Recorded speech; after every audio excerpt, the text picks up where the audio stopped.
Hi, Precalculus. In our prior video, we looked at converting between the coordinates of rectangular and polar forms. Now we're going to move forward and convert equations. Now this topic is a bit more intensive as far as algebra is considered. So we are going to take a couple days at least, perhaps some as well after spring break, to cover this topic because you're going to need some practice. So I'm going to do my best to go through a bunch of examples here. I think I have 11 examples for you, and you'll hopefully recognize some tips and techniques that you're going to be utilizing throughout. And the techniques and tips that I can give you here all relate to this setup right here, where r is the radius of, well, any circle going around here. You should be familiar with this setup. So what's true here, for any right triangle, we're going to know that x squared plus y squared equals r squared. Okay, so now why is this going to be important moving forward?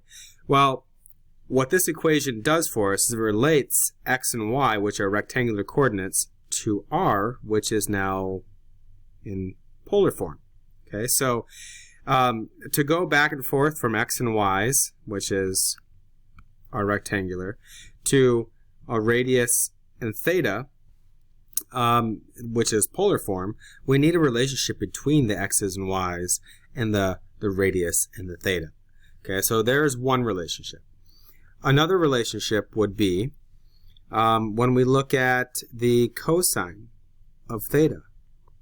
And I know that's going to equal x over r, which in the end, that will allow us to say x is really equal to r times the cosine of theta when I multiply both sides of my equation by r.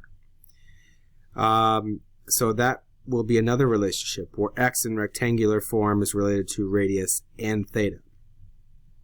So similarly to the cosine, we know that the sine of theta is going to be equal to y over r, because that's the opposite over hypotenuse. And then multiplying both sides by r, you can see that y is going to equal r times the sine of theta. And lastly, we're also going to say that, what if I took this tangent of theta? This comes out to be useful for us too, and you'll see it shortly. Well, the tangent of theta is the opposite over adjacent, which is y over x. Okay, so I'm going to go ahead and jump right into the examples here and show you some tips and techniques. Some of it is not obvious why I would do this. Until you get more and more practice, then you'll hopefully start recognizing some tips. This video may be long because there's a lot of examples, so I may make two videos.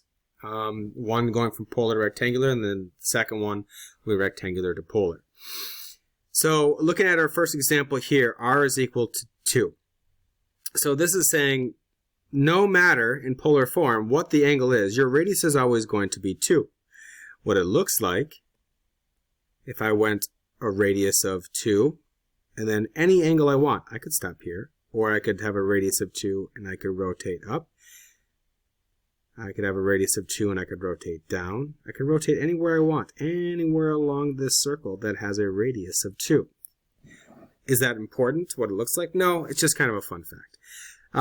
But what we can do here to write this equation into x and y is look at, all right, how does r relate to these four other identities that we have up here?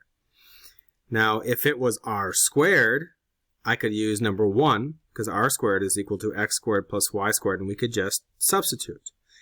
So I'm going to go ahead and actually do that. I'm going to square both sides of my equation. I can say r squared is equal to 2 squared, which happens to be 4. And to substitute, I know what r squared is equal to. R squared is equal to x squared plus y squared equals 4. And that's it. There's no more r. There's no theta. There's just x and y. So this equation is in rectangular form. Now for the next one, I have theta. All of these equations are going to be in terms of r and theta, or just in terms of r like the first one, or just in terms of theta like number 2. In this case, nothing directly to say theta is related to anything, but what you can do is you can say the tangent of theta, I'm going to take the tangent of both sides, is equal to the tangent of minus pi over 4. Now, this is a known value. If you remember our special right triangles, minus pi over 4 is down here. This is a 45, 45, 90 triangle, where it's going to be root 2 over 2, and then minus root 2 over 2. So if this is my angle, minus pi over 4, the tangent is going to be opposite over adjacent, which is minus root 2 over 2 divided by root 2 over 2, which is just minus 1. So this is going to equal minus 1 equals the tangent of theta. Now, tangent of theta can be substituted. If you look at number 4 above, that's going to be, that's going to be y over x equals minus 1. Sorry if it seems a bit glitchy. Now you can leave your equation like this. However, it's typically not written in this fashion.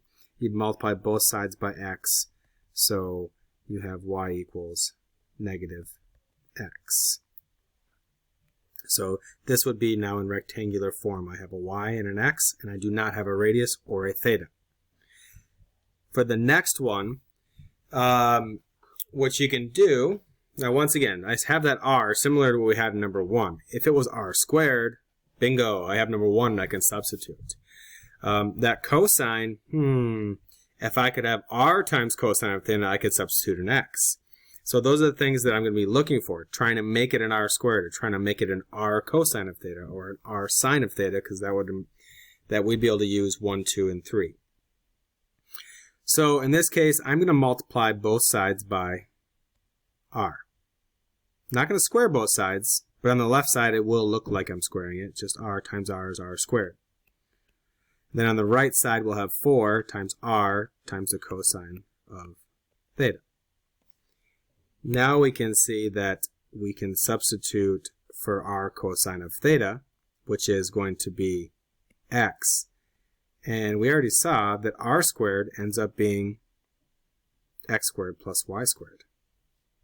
So I'm going to have a new answer. We'll have x squared plus y squared. That's going to equal the 4, which will come down, times x. Now I have an equivalent equation in terms of x and y.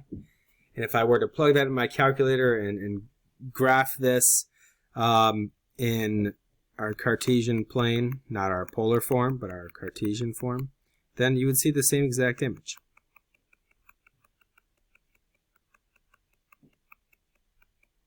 Now we also look at other examples here. For example, number 4, where secant, well, that's one of those reciprocal functions. And what we know for secant is 1 over cosine. So we can equivalently write this as minus 3 over cosine of theta, because secant of theta is equal to 1 over cosine of theta. We did that in the first semester. Now, what we can do is you can multiply both sides by cosine of theta,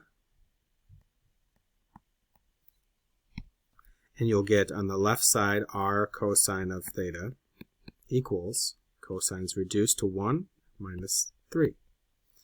And now we will have a substitution, because r cosine of theta from above, it's not on my screen right now, but perhaps it's on your notes.